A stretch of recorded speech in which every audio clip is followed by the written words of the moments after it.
Did you see Skip Bayless's tweet about Christian? Oh, Lord. Who is Skip Bayless, first off? Welcome to your mom. Your mom podcast. Your mom's podcast. This isn't any podcast. This is your mother's podcast. My mom's podcast. Nah, dude, she's your mom. With Ashley Addison and Lisa McCaffrey. Your mom is a podcast. Shut up, dude. We have 2 microphones that are working, and we are together by the power of the internet. Lisa McCaffrey, Ashley Adamson, back for another exciting edition of Your Mom. Welcome to all of our new listeners. Cheryl Bosa, that blew up last week, Lisa. That was fun. Yeah.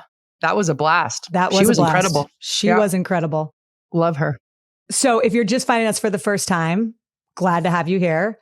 For those who may not know, I work at the Pac-12 Network. I've been in sports broadcasting for about 15 years. And I have 2 kids, 6 and 3, who one of them told me the other day that I'm never around because I'm always on a podcast. So no way. I'm doing a great job, Collins. He said, Good. Mom, you're never with us. And I said, what do you mean? I'm here right now, making you breakfast for the however many 100th day in a row. And he never said, well, enough. you're always on That's a a good lesson. podcast. You're always So- on.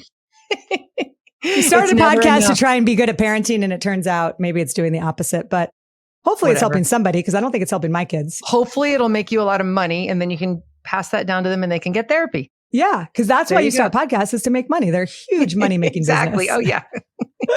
Game changing. My favorite comment, by the way, and then we'll get to your large introduction, and you can introduce yourself to the masses, even though you're a media star now and everyone knows who you are. Oh, gosh. But we got a comment on our YouTube channel on the Bosa interview. I think it was from like, Hey Guy 69 or something really good. And he said, this is the podcast I never, ever wanted, but now desperately need. So I'm glad. User 99969 is probably Gronk. It's probably Gronk. Thanks for listening, Gronk. Yes.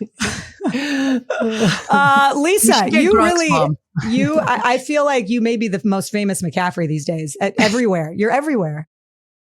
I swear, with every yard Christian gets, I become a better athlete than I ever was. I think that is true. Like for every yard or touchdown you score, like another goal at Stanford. Like, wow. Oh my gosh. He's even like larger than no. Yeah. You know what? Thanks, Christian. Whatever. Hey, I'll go. That's why you have kids, right? To make yourself feel good. That's the only reason I did. Oh, or to make yourself feel awful. Yeah. Oh, 4. Dumb. 4 boys, all who play and coach football. Let's not belabor the point here. Most famous of which, Christian McCaffrey, who's playing in the playoffs on Sunday. So how are your nerves? Before we get into what this episode is, how are your nerves? Yeah, more important. I'm so nervous. I don't even know what day it is, but I am so nervous. I'll be honest with you. Nervous. That's all. Yeah. Usual. But if I wasn't, it's a good nervous. You texted me one day. You're like, you should appreciate that you're nervous at this stage of the game. And you're right. It's lucky to be nervous.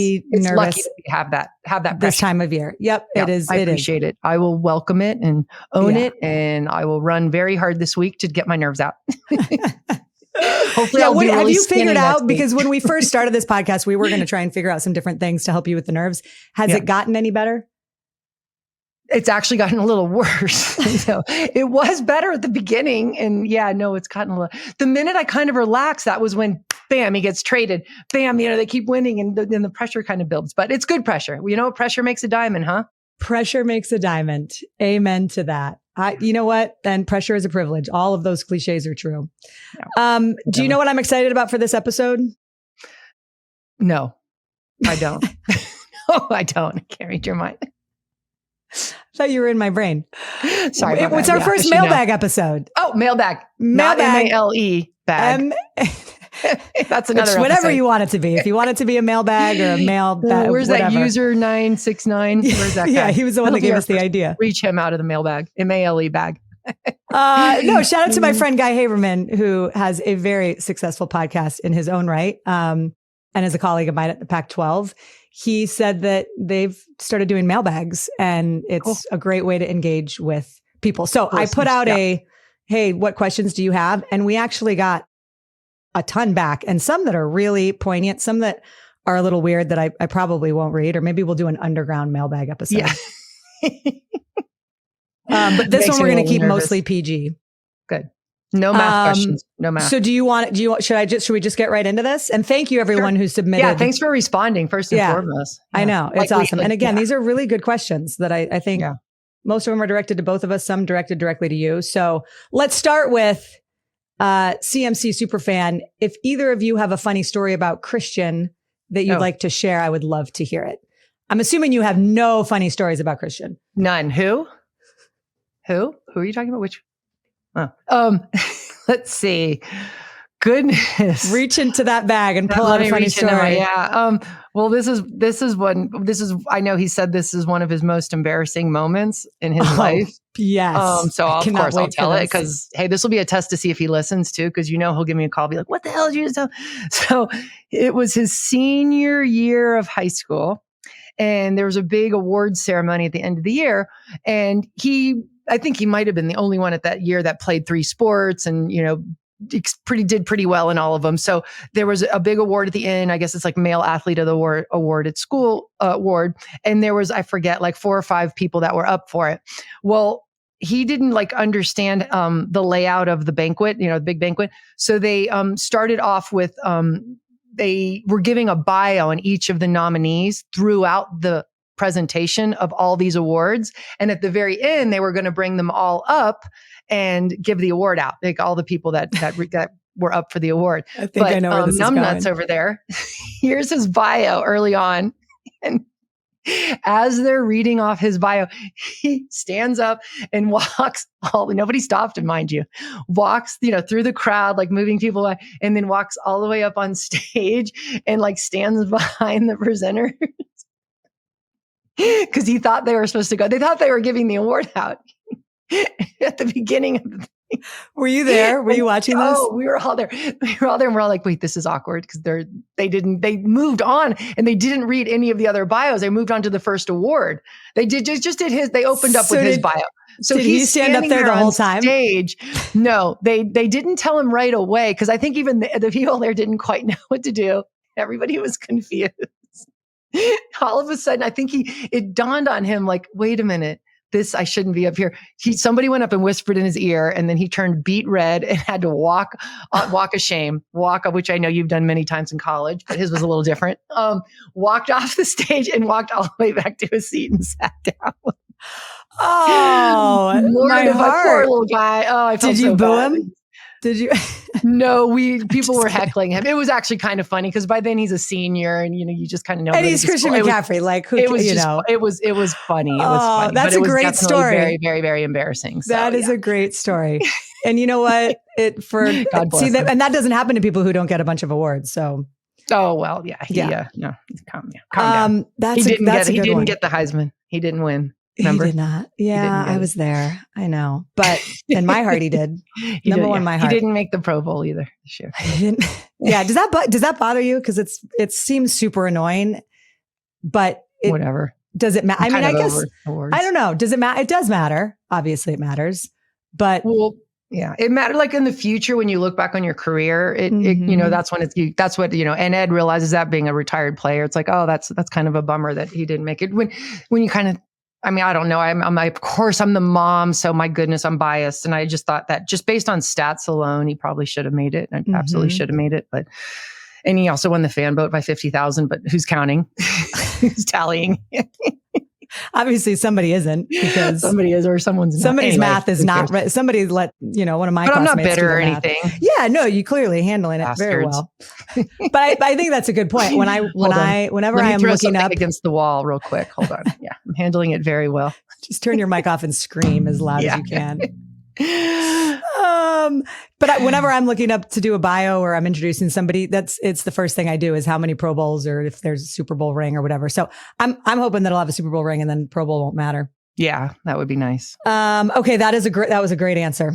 All right, anyway. Next one, KS Blind. How much harder emotionally was being a mom than you thought it was going to be? You go first since I just answered. I would say because everybody freaks you out. I mean, I just remember being pregnant and people being like, you have no idea. Yeah. You have no idea what's coming. And I say that now. I say it too. I'm like, oh my gosh, I need to shut my mouth. So I know, because it doesn't, you're kind of like, I know that. And I understand that I've never done this before. Right. I think the thing that I wasn't ready for, and it's not that I wasn't ready. Like I knew I was going to totally love this child and have like crazy, mama bear feelings towards any of my kids. But I think the thing that I wasn't emotionally prepared for, honestly, was when I had Collins, when I had my first child, just holding him.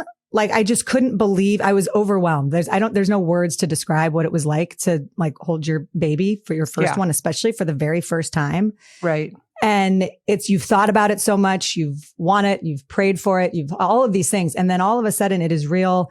And when you are lucky enough to hold a healthy baby in your arms for the first time, it was, you love, and I have told Chris this many times. I think I've said this on the podcast. I love Chris deeply with my whole heart and soul. There is a love that is a different type when you have a child. It blows any other love that you've ever experienced out of the water. And I think it made me understand my parents. I felt like I started feeling differently about my mom and dad, because you're like, oh man, you really love me this much. Like now I get it. Right. You weren't trying to ruin my life, actually. You just wanted what was best for me. So I think that was a thing that like just that moment of just emotional, like, holy cow, I knew this was coming and here it is. And all of a sudden I'm experiencing an emotion that I never felt. I will also add that I don't think I was quite emotionally prepared for how much you just feel deeply everything that they feel.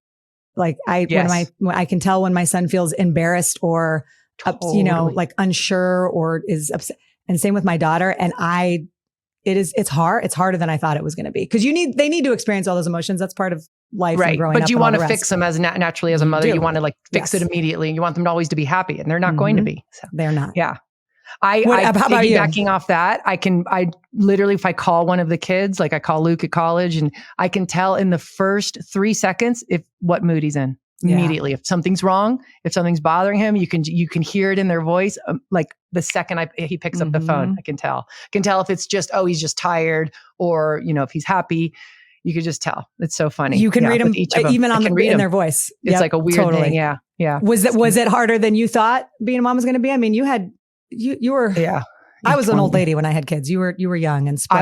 I was young and naive. I'll say that. That's for sure. But same thing though. I mean, you prepare, and you're pregnant for 9 months, and you're just so eagerly awaiting, and then they come out. You can't describe to anybody the bond you feel with that little person the minute they come out. It's like nothing you'll ever experience in your life. And even though my kids are older, you still, it definitely changes a little bit, but you always have that bond with them, and you always will. It's almost like you're attached somehow. And they say when the babies are in the womb, you as your nutrients or whatever fixes any ailment that they have. And if you have something wrong with you, like if there's a slight tumor growing or even a sickness, they feed off that and they cure you. Like their stem cells are released and cure you. They've done studies on it, and I know it really is. You don't even realize it happening. And there's a bond that will never, ever, ever go away. And you don't realize how much and how deep you can love someone, and you just want the best for them, but you're going to screw them up too. Yeah. No matter what, at least mine.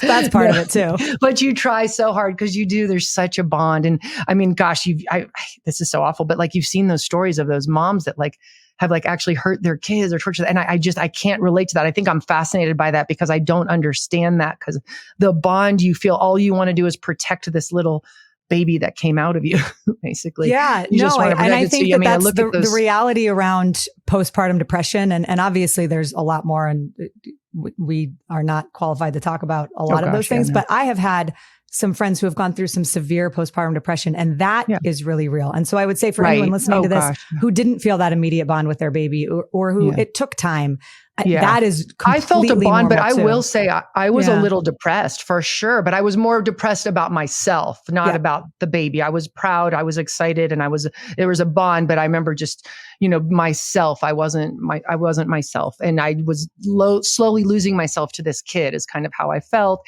And you lose yourself, embodiment, and you become a mom.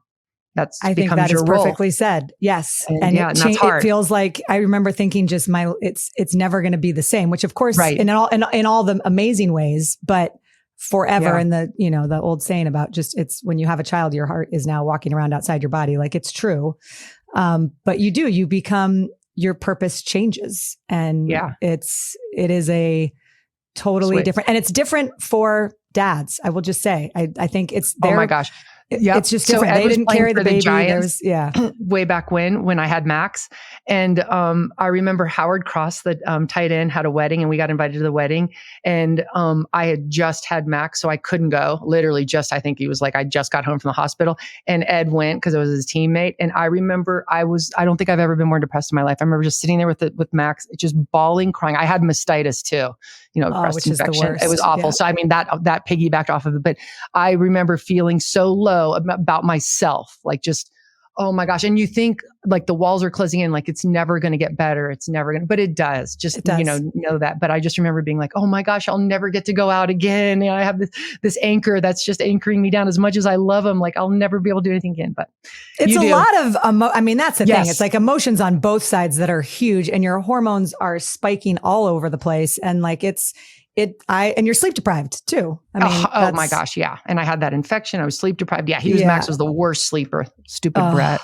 Oh God. He's just I guess that leads me to this next one, which is no math.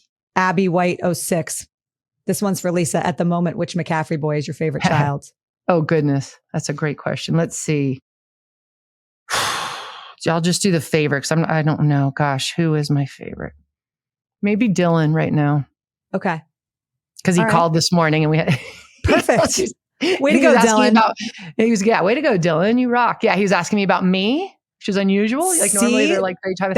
He's like, and it was genuine care and concern. He was like super cute. So Dylan, I gave Chris, and it's not that I don't love all of them and love all of them. And it'll change tomorrow. And it'll change later today. Yeah, of course. Chris and I used to give him a hard time all the time, and we've laughed about it a lot, but I would hear him when we first started dating, be on the phone with his mom. And I'm like, the reason that she's asking you all these questions that you were annoyed by is because you are not asking her any questions about her life and to see how she's doing. Right. And I told him that I banned the word, he was not allowed to say the word indeed when he was talking to his mom on the phone. So that is the most dismissive, Indeed. I was just wow, that's so formal. It's so formal. I know. Goodness. So, and Chris's mom is the best, and they have a great relationship, and he loves her. I met her. She is darling. Yeah, you met Pam. He's got She's great the best. Parents. Yes. Yeah. I know. He really does. So, but I think you kind of have to tell, it's not innately in people. So if you're listening to this and you don't feel like you enjoy talking to your mom on the phone, ask her some questions. That's the key. Yeah. Just ask her some questions and let her go. Yeah. Okay. Reagan J. Thompson, if you could give your younger self advice, what would it be? I'm going to let you go first. I would absolutely tell my younger self not to be scared, to be braver. That is done. Awesome. Not to be scared of everything. Yeah. And try and go for it. I love that. That's it. Yeah. It's okay. And it's okay to fail. I was so afraid to fail. I was such a perfectionist. I have to say, it was awful. When did do you feel like there was a moment that you were able to let go of that? Get over that or let go of that? Yeah. Because you never fully do, right? But there's always like, you want things to go well, but I think when you have 4 kids, you have to let all of it go. So definitely have to let it go, because it's never going to be perfect. And it's like we always talk about, it's messy, and you just embrace the mess. And it's an imperfect life, messy, and it's beautiful though at the same time. Yeah. That's a perfect answer. Okay. I should go first now, because I feel like I don't want to follow you anymore, because yours are so good. Oh, I would say that my advice to my younger self would be that it was going to be okay. I am not an anxious person. I feel like I am pretty even keeled, but I think back to my 20s, and I'm sure everybody was this, but you don't know how it's going to turn out. And I have to say now, having 20-year-olds, I think 20-year-olds are probably one of the hardest time in life. it's so You're hard. just finished college or, your education, whatever, usually, and you're trying to figure out life. But I mean, looking back, I wish I saw it in a more positive way. I was so, like you, I was so stressed out, worrying, like, I've got to get a job. I've got to do this. I got to do all these things. I wish I would have just been a little bit calmer and embraced it and waited for a better job or waited for this. And I try to tell my kids that right now, because there's some of them that are in that phase. And you're like, you guys, what a beautiful time. You have the world by the balls. Yes. I tell them. There is so much unfolding that is going to happen, and you can't speed the path up. The best analogy I heard the other day was someone was saying, you can't be an angry farmer. You can't like come out here and water all your plants and be like, grow, like make it happen. And so it's That's about funny. That's a good analogy. Planting the seeds. Yeah. I think it was a Chris Peterson. Nurturing the seeds. Nurturing the soil, and just getting allowing sun, rain, it to develop and grow. And there will be so many twists and turns. Exactly. Kinda, like our podcast. Yes. And I remember when we started our YouTube channel, and I'm like, I mean, we have 0 subscribers. Like who is ever going to find this? And people are finding it. So and now we have Gronk listening. And now we have Gronk commenting about how this is the best podcast he's ever listened to. And he needs it. How he didn't know he needed it, but now he needs it. Thanks. Love you, Gronk. But yeah, I do. I think I tell young people all the time, because I talk to a lot of young aspiring sports broadcasters. And that is the one thing I said, I wish someone could have told me right when I got out of college and I was a mess, because your whole life is so structured up to that point. Right. And all of a sudden you're just like looking around and everyone's like, well, you're an adult now. Go on with your life and get a job and start, all those things of the expectations. And I remember thinking, I've always felt like everybody else has it so together. Like, oh my gosh, they're so driven. They have this, they know exactly their trajectory of their life. And does. You know what? No one does. And No they don't. one And they does. didn't. And I wish I had realized that at the time. I always felt like I was always behind, like I was missing the boat somehow, and they all had it together and I didn't. So I just wish I had whatever. Now I look at you and I'm like, God, you're so annoying. You've got it all together and you just are so perfect. And like, but nobody does. Oh God, no. Oh, I wish. Yeah. And I still do that with people. Everybody on the outside you know what I mean? I think that's what that is what has been so awesome about this podcast, is being able to talk to moms of people who you think from the outside, you're like, oh my God, they must have done it perfectly. No one does. Yeah. And different styles. Everybody has done it different. Yeah. Which is great. It shows that there's not one way to do this. Here's another great question that kind of goes along with that. Millie, yeah, girl. What do you think your life would look like if you never had kids? Wow. It's hard to imagine. It's hard to imagine. I think I would probably be maybe a monk or president. I don't know. Those are the only two paths. Clearly, right? That's it. I know. Oh wow. I'm kidding. That's really, really hard to imagine. I don't know. What would you? You'd be I would be your VP. But then we'd have a podcast called, Your White House, Your President, which would probably be pretty good. Your White House. Yeah. Yeah. I think we'd make a great, I'm willing to run if you are, but I think I'd be a better VP. I think you would make a great president. Because you're like mindlessly want to sit back and do nothing. Exactly. I just want to get my hair done. I'm not insulting anyone. I'm not. No, but I do. Yeah. I think if you want to run, I'm in, is what I'm saying. I think moms in particular, but women in particular would do an incredible job. They would rule the world if they stopped competing with each other. Amen. And pumped each other up and supported each other. I've always thought that. There was something that happened the other day, and a very good friend of mine who is a high-powered woman, she said, women still have trouble supporting each other. Yeah. And not all women, but it does. I think it's not the man holding everybody down. It's a lot of times it's women holding each other back because they feel like there's only so many seats at the table. Right. And so there becomes this competition, but raise everybody up, bring them all, bring everybody. Exactly. It can only help you. It can only help the world. I'm telling you.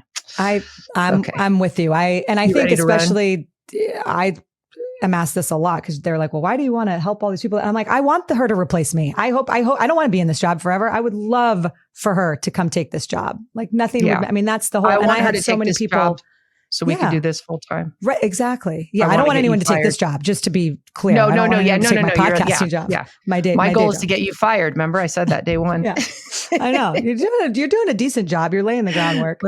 Okay, this is another good one. Would you ever take mushrooms with your son?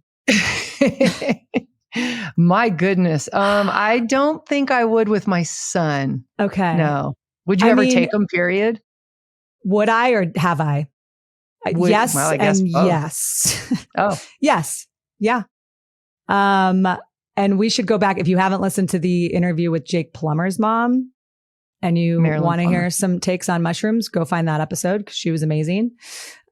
Still one of my favorite moments on this podcast in the 6 months we've done it was when we asked her for her best story of her best trip. When we were talking about mushrooms and she started describing a camping trip when Jake was little and they went fishing and we're like, wait, so were you tripping your balls off when you were? That's kind of negligent. Yeah. But it was good. We came back to it and got clarity on the actual, which was skiing, I guess, was her best time having a trip. Anyway. I would not eat mushrooms with my 6-year-old son for sure, but I'll come back to this. But what about question. Cora? You would do it with Cora for sure. I mean, I think she eat mushrooms already. She's probably doing them right now in preschool. Preschool. Yep. 100%. That's why we pay so much for her to go. So she gets all those good life lessons. Okay. These two are kind of connected and these are all great. Again, thank you everybody who wrote in. So I'll read both of these. Sunlight says advice for moms on how to prepare for when sons start dating and mom is no longer number one. And C.S. Graumeyer says, how do you adjust to kids leaving the nest and finding significant others? Which again, my kids are 6 and 3. So I'm going to let you handle this one. Gosh, I really, once again, I don't feel like it's like a competition. Like you're going to I'll always be their mom. I'll be their number one mom. I don't want to be the girlfriend. Like I remember when they started dating, I was so excited that somebody liked them like that. I was like, cherish that. I'm like, oh my gosh, somebody really they sees the value in them that I see in them. That's so neat. And, I'm a little different because I have all boys. So I'm always excited when they bring a girl home.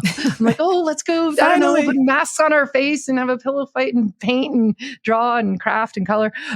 So I get super excited. I don't know. I don't look at it like that. I look at it as like a blessing. Like they're bringing, you have an potential addition to your family. You're expanding your family and they love that person and hopefully that person loves them, but they obviously something incredible in them. And even if I don't know, I've never really had it that I've fought with any of their girlfriends or significant others. So it hasn't been that challenging. I actually embrace it and I love it. And that's why I feel like I raise my kids to hopefully be good men, good husbands, good human beings, and they treat women correctly. And that I'm proud of that if they find somebody that appreciates that in them. I think that's I feel like, oh, wow, I pat myself on the back that I've done my job and hopefully I can love their girlfriend and hopefully potential wife just as much as they do. So that's a beautiful answer, Lisa. That is a great answer. And you touch on something that Sonia Curry said that still sticks out to me from that episode when we asked her what's of all the things that Steph Curry has done that have been incredible, what are you most proud of him for? And there's a million things she could have said, right? It's right. Not non-basketball that she could have said. Right. Yeah, he's done so much for the communities. And she said, I think the thing that I feel the most proud about is how he treats Aisha, his wife. And that just totally stuck with me because I think, again, as a mom, you feel like, okay, I did something that allowed my child to understand the value of relationships of, when you're talking about a son, women and mothers. And I thought, I don't know, I absolutely love that answer. So yeah, that was great. Okay, great answer. All right, this is a good one. Sarah Cazell, are you happy with the life path that you took? Do you ever wish that you did or tried something else? I'll go first. So you can think about it. I am really happy and grateful. And people always ask me, if you knew what you know now, would you go back and do it all over again in terms of the career path that I took to get into sports broadcasting? And my honest answer is, I don't know. I mean, maybe because I can't imagine doing anything else. And I feel so grateful for what I've been able to do. But there were some really dark years and nights and moments. And I missed out on weddings and relationships and friendships and all of these things that when you're in your 20s and 30s that everyone is getting to go do and you can't because A, you're not making any money, and B, you're moving all over the place and living in random cities by yourself and just constantly trying to make friends and figure things out. It was hard. It was really hard. So I am really grateful to my younger self that I did all of that, but I don't know if I could go back and do it all again, like knowing how long the path is and knowing what I know now. So the answer, am I happy with the life path I took? Yeah. Yes. But would you have gotten your fucked up eye fixed though? Remember when that guy told you to get your eye fixed? I'm so glad you brought that up. Yeah. I had an agent one time tell me that he thought that I might make it in this business if I could get my eye was too distracting. So yeah, if you can, I'll look right in. Everyone can see it. This one's small. I still have yet to see what's wrong with your eyes. I'm like, you're beautiful. It's a thing. Down, and he said, I hope I'm wrong. I hope I'm wrong. So anyway, I'll send him this clip and say, well, I started a podcast with my droopy eye, you dick. Yeah. Guess what? He was wrong. Suck it, dude. Thank you. Suck it. Oh yeah. Thank you. I felt good. I didn't even know I needed to get that off my chest, but thank you. And that's the thing. People tell you also, people are so mean, for all the people who are wonderful and believe in you, but there's the detractors and there always are. And that's okay. I know. And I'm embarrassed that that's what I thought about, but no, that's how it was, just because it was so insane that it was. I'm like literally, that was a perfect, that's a great story. I've told that story many times. Yeah. You have to look back and think, what's wrong with that guy in his life for him to be able to have the nerve to say that and to it's just, that's so off. He genuinely thought he was like trying to help me. You know what I mean? He was like, I think he genuinely thought he was trying to help me. I don't know. But I will say it's also one of those when you realize how everything is completely, especially in this business, subjective. It's if one person who is in a position of power likes you, you get a shot.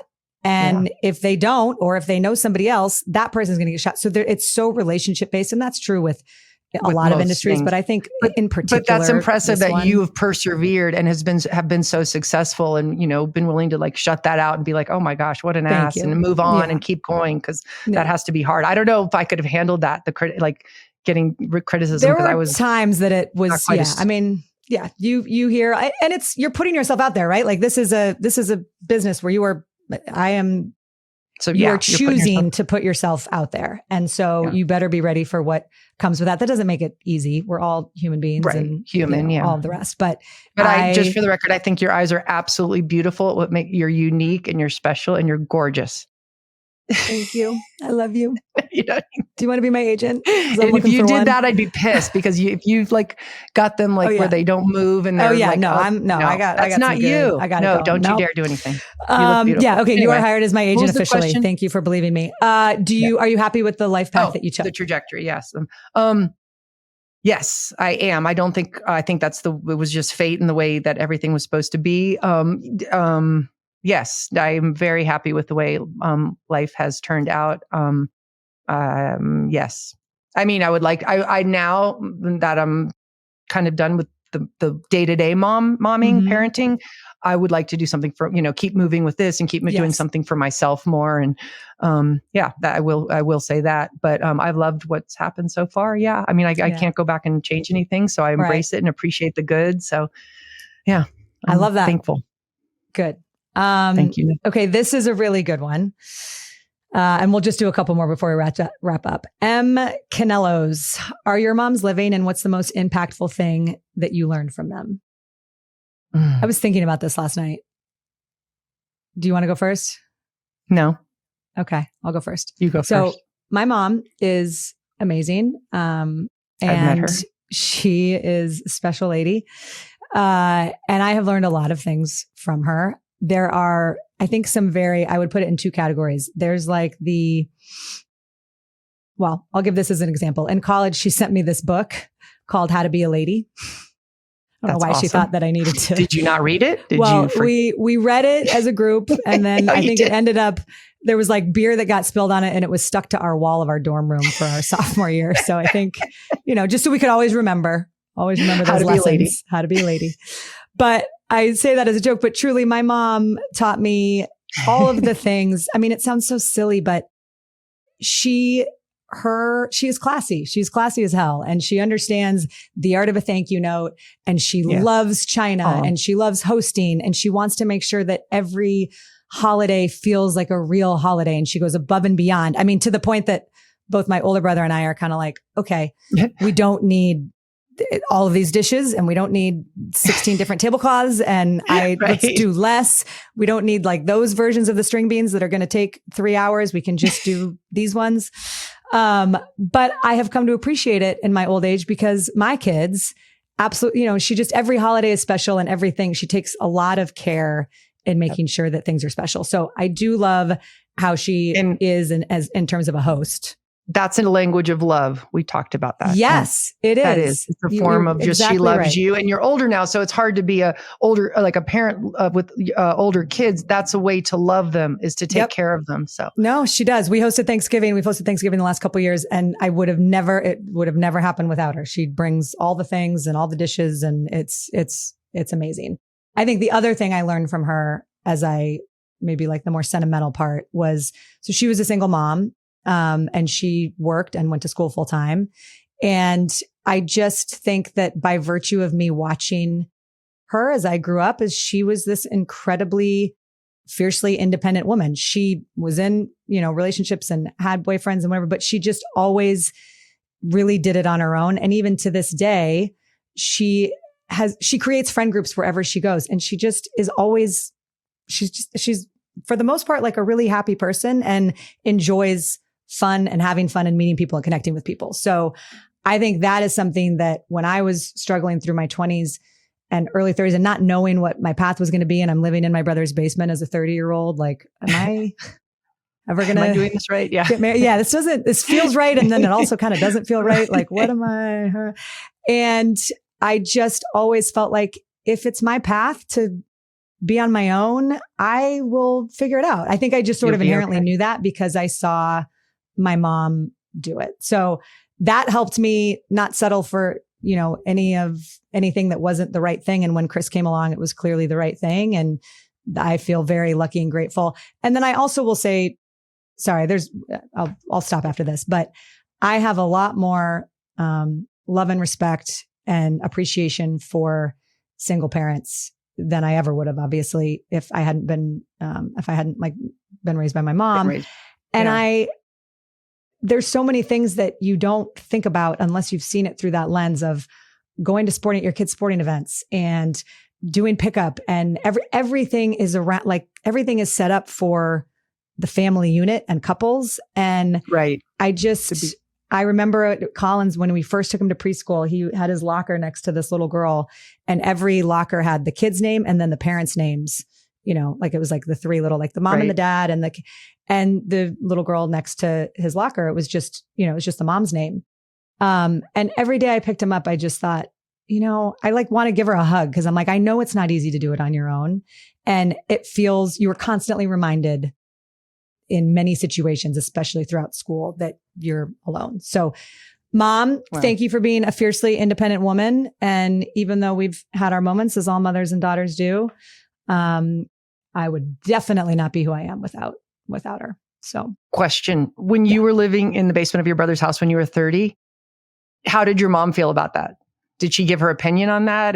She was so excited that we were together because I had just moved from Indianapolis to San Francisco. It was when I got hired for the Pac-12. Okay, calm down. You had a job. Happy. It's not like I had a job. Yeah, I moved there literally for the job. It wasn't like you were like crashing on his sofa with the exactly. I mean, I in some ways I sort of was, but you were, but you had a path. I did have a job. But I stayed there maybe longer. I was there for 2 years. So shout out to you, Alex. Wow. And shout out to Diana. Yeah. I have not given a proper, probably shout out to my sister-in-law, Diana, who is the most, you'll meet her at some point. She is incredible. And she believed in me. Quick aside, funny story. I sent an email to my family when I got a job in Washington, DC, 11 years ago, that I was about to, I accepted it and was negotiating the contract and was flying out there. And she wrote back, I had interviewed with the Pac-12, but nothing ever really materialized. And she wrote back and just said, congrats, Ash. I'm still not giving up hope. I know you're coming to San Francisco.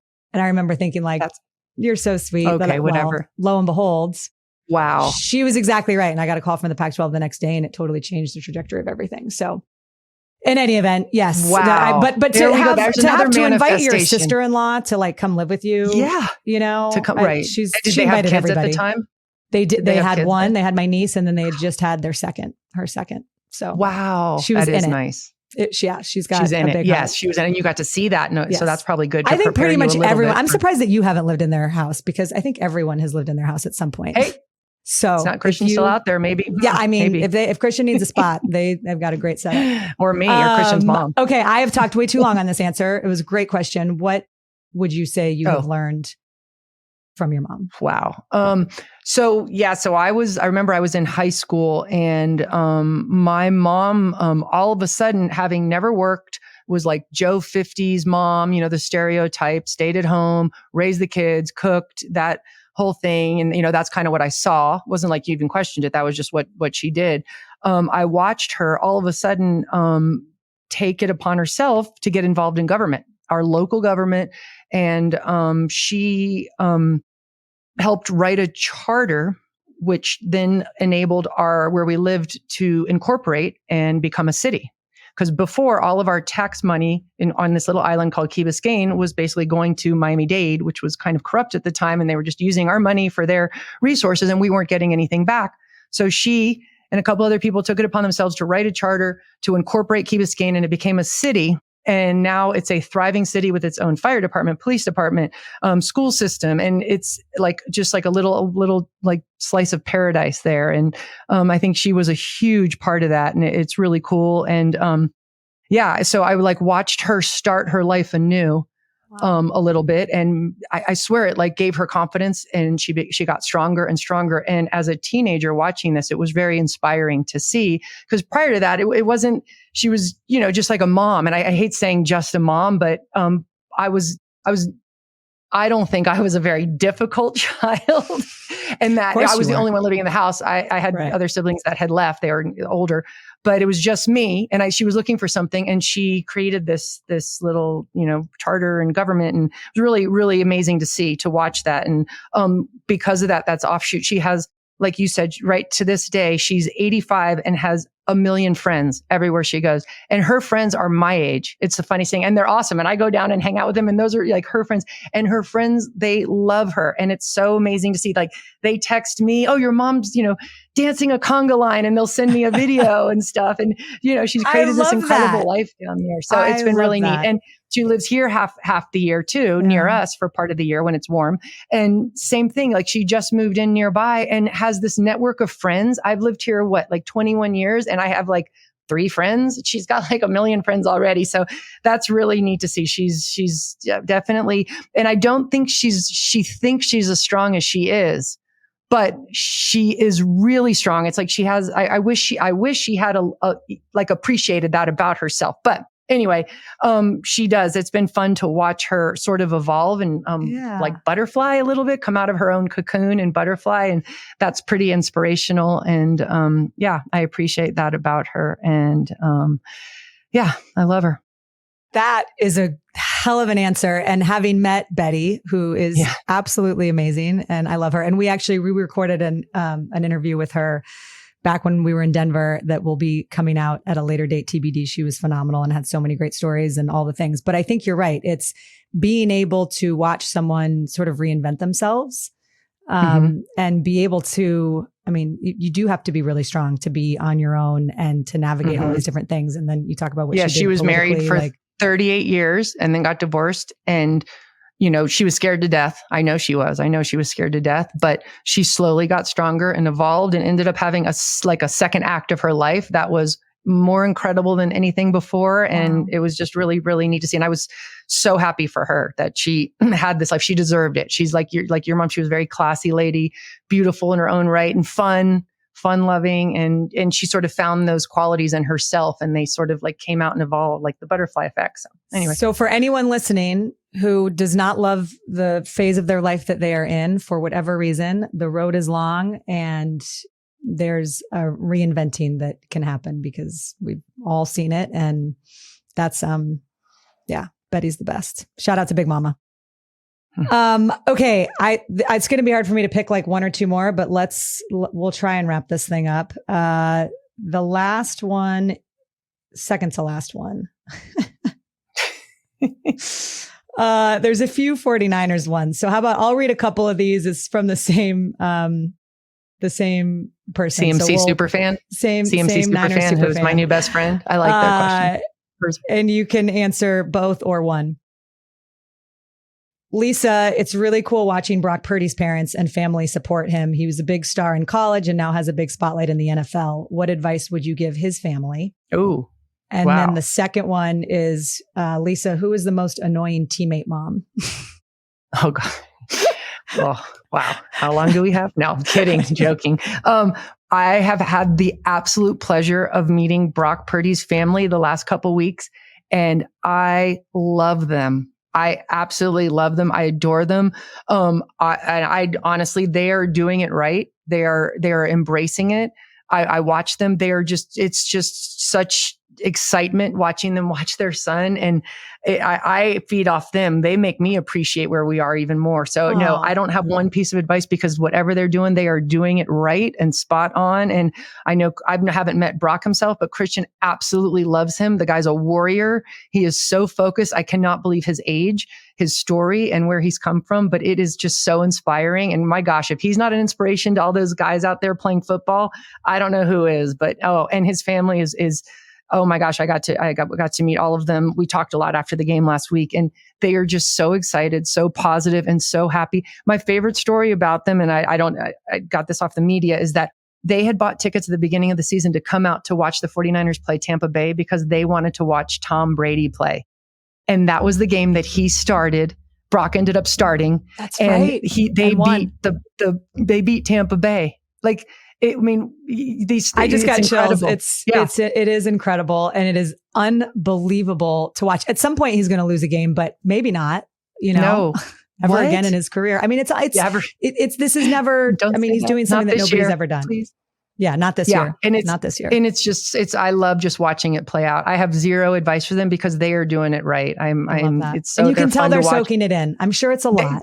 They really are. Out in that game, you see they panned to his dad, and his dad's crying, and it was just, I started crying. It was so emotional. It was. I mean, my gosh, what a dream, and it's so fun. I mean, I can't wait for the book to come out. Amen. It's going to be called Mr. Irrelevant because, by the way, he was the last pick in the draft, which they call Mr. Irrelevant, and I think it's going to completely reinvent that pick. Like I can't wait. Whoever's going to be Mr. Irrelevant is next year. Pressure's on for him. Pressure's on. Exactly. Okay, this is the very last one. And we can, I guess, end on a good note. I don't know. I'm not sure exactly what they're talking about. Lisa, did you see Skip Bayless's tweet about Christian? Oh Lord. Who is Skip Bayless first off? I don't even know if I pronounced that name right. It might be Skype. Well, I did. I'm not going to say, I don't want to say a lot about that tweet. All I'm going to say is, first off, I'll say two things. Number one, Christian doesn't go up against, Pollard. Pollard's an incredible let player. me give you some context really quick because there may be some people who actually didn't see the tweet. So for some context, the Niners played Dallas on Sunday in the divisional round of the playoffs. The running back for the Cowboys is Tony Pollard. The running back for the Niners is Christian McCaffrey, Lisa's son. And the tweet that Skip Bayless put out this week is, as great as Christian McCaffrey has been, I'll still take Tony Pollard, just a little more explosive.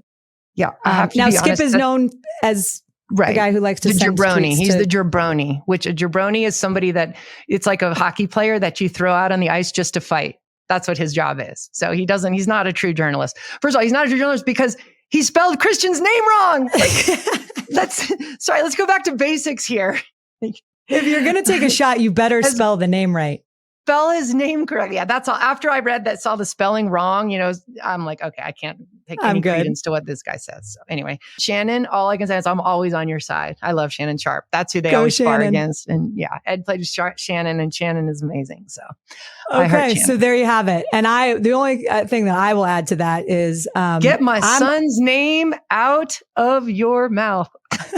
Unless you spell it right. Or if you are, then at least spell it right. At least, exactly. The only context that I will add from my perspective, Skip, is that I thank you for that tweet because I feel like he's just adding fuel to the fire. And I saw the game that Christian McCaffrey had when he did not win the Heisman, and the Heisman voters in 2015 decided to go with somebody else. And I saw the game that he played in the Rose Bowl against Iowa not too long after that. And all I kept thinking about is, boy, the Heisman voters owe Iowa a letter of apology, because this guy is turned it up more notches than he normally does. So in any event, Tony Pollard's a great player. Thank you, Skip, for that. Thank you, Skip, for adding the fuel to the fire, and we will see how it all plays out. Good luck this weekend. Thank you.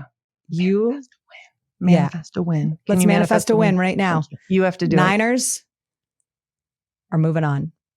Let's do it. I'm telling you, I really was envisioning Christian having these like big runs in the rain before the game. And when he broke off that 68-yard run early on, I was like, okay. Yeah, right, that was fun. Yeah. Yeah. So just awesome. Visualization. Hey, can I just say one thing that was amazing that day? So all week I was checking the weather every second of the day. I'm like, oh my gosh, it's going to rain. It's going to rain. Freaking out because the rain can neutralize a game, and that's all. It's just hard. So I was nervous. Plus I was worried about what I should wear, priorities. Obviously. Before the game, we go down and you give our hug and it starts to pour. Ruin my hair. Who cares? But it started to pour and I'm like, oh my gosh, this is going to be such a long day. All of a sudden, the game, they kick off, the rain subsided and it didn't rain almost. I mean, like teeny tiny drizzles here and there, but for the most part, didn't rain the whole game. And the minute the game stopped, downpour. It was so bizarre. Because all week, that's all I was stressed about. And was the rain rain has been insane in the Bay Area. It has been every time we've gone out there to visit, it's been rainy. It's been so odd because when I was in college out there, it was a drought. So this is very unusual. But no, it is. Anyway, I guess. But you're out of a drought now, which is good. So that's good. We are that. Anyway, my basement. Weather. My basement is holding all the water for the state of California. So don't we need to worry about droughts anymore. If you need water, just come to my house. Yeah. Okay, good. Pump it right Fill up. up my water bottles straight from the airport with my little water bottles, my refill ones, because I care about the environment. You are so good at caring for the environment. It's one of the things I love about you. A lot of people say that about me. Yeah, that's been one of your that's what people are. You're going to be remembered for that, for sure. Yeah, I think so. The way that you fill the water bottles up in my basement, I think is definitely. Okay. Anyway. Good. I'm excited for the game this weekend. Thank you, everyone, for these awesome questions. We'll do that. We should mix in a mailbag every now and then because this was. I think so. This was a great way to get some different topics involved, and it really had me thinking. I was honestly thinking when I went to bed last night about what I have learned from my mom, and I'm going to give one shout out to my bonus mom, my stepmom Lee, who I have learned a ton from as well. Yeah, I've been lucky to have two amazing moms, multiple amazing moms, and now my mother-in-law in my life. She taught me and continues to teach me that she has never, ever wanted what anyone else has had. Like she truly is someone who just is so happy. It is a gift. Who is just so happy with her life, appreciates what she has, and is never, ever wishing that she had what somebody else had. And that is a huge lesson. So thank you, Lee. All right, Lisa, I love you. Good luck this weekend. Thank you. And we'll revisit that tweet some other time. Subscribe wherever you get your podcast. Check us out on YouTube. We appreciate you guys. Call your mom. Call a mom. Tell her you love her. Tell her what you learned from her. That's going to be my charge to you. Yeah. Call any mom that you know that you've learned something from. And ask if they've learned anything about you too. Yeah. Mom's always good with those type of things. Moms are always good about those types of things. Usually. And I'm just gonna smile the rest of the day thinking about Christian walking up to get his award. Just standing there. Poor kid. He's the best. Oh, so good. I love you, Lisa. Love you too. Have a great week. I'll see you soon. Peace. Bye.